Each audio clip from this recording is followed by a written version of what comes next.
Zelo težko je, no, v glavnem. Psihično si uničen, dobesedno uničen, velikokrat prejokam, ker enostavno ni izhoda. Moj sin ne bo pač nikoli samostojen, bo rabil pomoč doživljenjsko in je res to še bolj psihično izmučno. Moj otrok je otrok s posebnimi potrebami, potrebuje 24-urno pomoč pri vseh osnovnih pravilih, se pravi pri umivanju, oblačenju, hranjenju, dobro, malo prehranjenju, zna sam. V bistvu vse, karkoli je osnovnih, ne zmore sam, no. Vse je treba pomagati mu. O svojem življenju pove mama 11-letnega fantka s hudimi razvojnimi težavami. Kaj drugega, kot da je po njegovem rojstvu v celoti prevzela skrb zanj, sploh ni bilo mogoče. A to pomeni tudi, da je morala za vselej pustiti službo in da je zato povsem odvisna od nadomestila dohodka, ki ji ga zato odmeri država. Skupaj s preživnino, ki jo dobi od otrokovega očeta, ta sicer s sinom skoraj da nima stikov, je skoraj nemogoče preživeti. Ko se minimalna plača zviša, sem zdaj tudi v temu, da moram plačevati celo kosilo pa malco, ker mi ne pripada, ker sem padla v višji razred. Obrne se na CSD, prosi za pomoč pri plačilu položnic ali karkoli, dobiš zavrnjeno. Ker naj bi pač ta dohodek, ki ga imaš, bil zadosten za vse. Noben pa ne ve, sploh glede na to, ko imam otroka s posebnimi potrebami, da ti otroci veliko več rabijo, da moraš njemu dati in pač ostajajo položnice, ampak ni nobenega, ki bi ti pomagal v bistvu, no. In tudi sicer je o precej zahtevni skrbi stroškov veliko, tudi zato, ker živita v tržnem najemnem stanovanju. Največji strošek pa so položnice, no, največ položnice, tudi pri hrani, ne moreš si privoščiti vsega, sploh kar se tiče sadja, zelenjave, mesa. Res moraš gledati vsak cent, kam boš dal, kateri stvari boš dal prednost, no. Tako da prednost dam tisto, kar otrok rab, pol pa naprej, kakor gre. Po precej travmatični preteklosti, tudi v izvorni družini, zdaj, ko bi pomoč ali vsaj podporo zelo rabila, iskreno pravi. V bistvu, midva sva sama, no, par prijateljev, tudi družina glih nimamo ne vem kakšnih stikov, tako da tukaj se boriš sam, no. In razne te ustanove, ki so država, pa sploh te ne govorim, nima posluha za take. In december, dvorjezen meč, pravi sogovornica. Po eni strani najbrž ni prav veliko otrok, ki prav vse leto tako nestrpno pričakujejo december, lučke, okrasitve in prireditve kot njen sin. A je takrat, ko tale nastopi, za njegovo mamo to hkrati tudi najtežji mesec. Ja, to je on je ljubitelj božičnih, sploh, ki so lučke, ki so to. Je pa težko, ker mu ne moreš darila kupiti, ker mu ne moreš, čeprav ni zahtevan otrok, definitivno, ampak ja, po eni strani si vesel, ker so prazniki, ker vidiš ta njegov veselje, pa to, po drugi strani pa je hudo, ker mu ne moreš pač privoščiti nekaj, kar bi si on želel. On je ljubitelj igrač plišastih, predvsem, sploh živali plišastih, ko gre spat. Jih je to ogromno, no?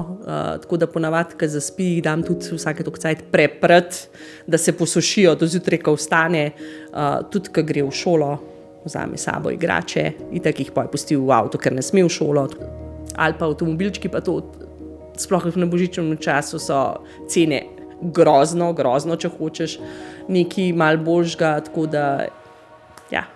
In čeprav je tudi mama sicer velika ljubiteljica adventnega časa, je to vseeno tudi zanjo tesnoben čas. Ja, tako kot moj otrok sem tudi jaz ljubitelj, pač lučk vsega, je lepo. Je pa težko, ker ne moreš si privoščiti malo, ne vem, eni imajo božične večerje, pa imajo to, pri nama tega žal ni, ker ne gre, dan kot vsak drug dan, no. Tako da, drugače pa ja, tako greva rada ven, če je kakšna, ne vem, predstava ali pa kakorkoli, ker je itak na prostem, ker lahko je brezplačno, da si ogledava, drugače pa je to vse. Razen vsakokratnega upanja, ki ga sama še vedno ima. Jaz sama sebe tolažim že leta, naslednje leto bo boljše. Jaz upam, da enkrat bo tudi, da se bo kaj spremenilo v tej državi, da bo šlo nekaj na boljše. Kljub temu med vsemi težavami in skrbmi na vprašanje, kaj bi ji najbolj pomagalo, za trenutek premisli. To je pa težko vprašanje. Jaz, kar si želim, rečemo zase, pa za svojega otroka, da bi čez mesec lažje prišla skozi, da ne bi bilo treba gledati vsak cent, a lahko otroku kupaš to, a ne, sploh glede na to, ko otrok potrebuje terapije, ki si jih starši brez kakršnekoli pomoči težko privoščimo. Ja, to, da bi mu lahko to omogočila, da ne bi bilo treba to gledati na vse te stvari, to bi bilo to. Materialne težave, ki jih skrbno skriva pred vsemi, so seveda nenehne in v njenem primeru nerešljive, saj ne more iskati službe ali kakršnega koli dodatnega zaslužka. A velikokrat bi ogromno pomenilo že, če bi ljudje vsaj skušali razumeti, kako naporno je takšno življenje in kako izčrpavajoče je nenehno paziti na vsak izdatek in iskati pomoč, pravi sogovornica. Ja, definitivno. Tudi odnos do sočloveka je iz leta v leto katastrofalno. Ker preveč obsojam, preveč vsega, preveč škodoželjnosti. In bi res, da bi človeka razumel, da pač priskočil na pomoč, itak ni to samo finančno. Jaz pravim, včasih je tudi lepa beseda dost, da nekomu polepšaš dan, pa ga potegne naprej. Tako da ja. Že to je velika, ti da nekaj pozitivnega, eno pozitivno energijo. Sama pogosteje doživlja vse prej kot to. In to tudi na zelo osebni ravni. Tudi osebno. Poniževanja, kakor da si zaslužiš, da pač živiš, kakor živiš. Tudi to sem osebno že izkusila velikokrat. Prav prvošijo ti dobesedno, da ko vidijo, kako se boriš iz dneva v dan, pa ne baz bi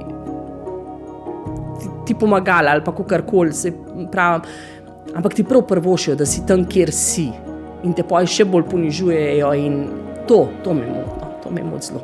Sogovornica razume, da ljudje morda ne morejo povsem razumeti življenja z otrokom, ki potrebuje in bo vse življenje potreboval toliko prilagoditev in pomoči.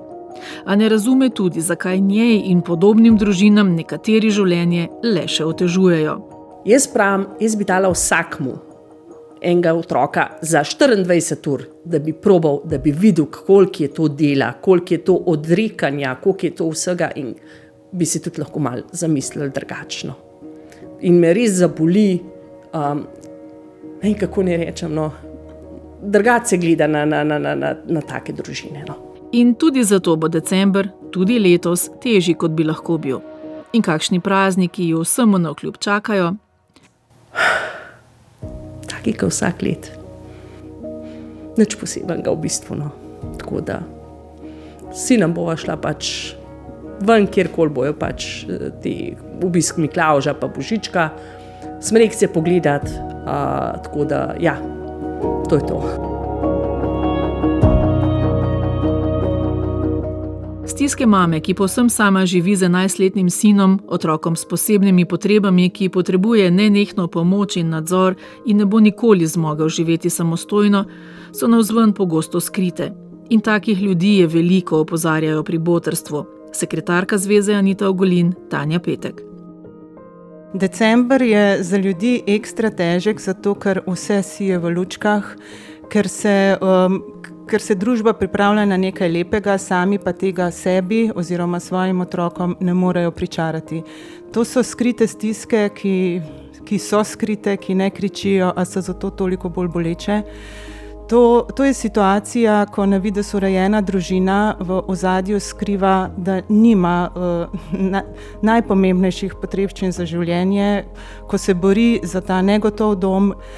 To so stiske, o katerih otroci ne govorijo, ko jih vidiš samo v tišini, v pogledu, v besedah, ki jih nikoli ne izrečejo. Mladostniki se skrivajo, želijo pa samo eno toplo sobo, mir in ta občutek, da nekaj veljajo. In vse več tovrstnih stisk občutijo tudi družine z redno zaposlenimi starši.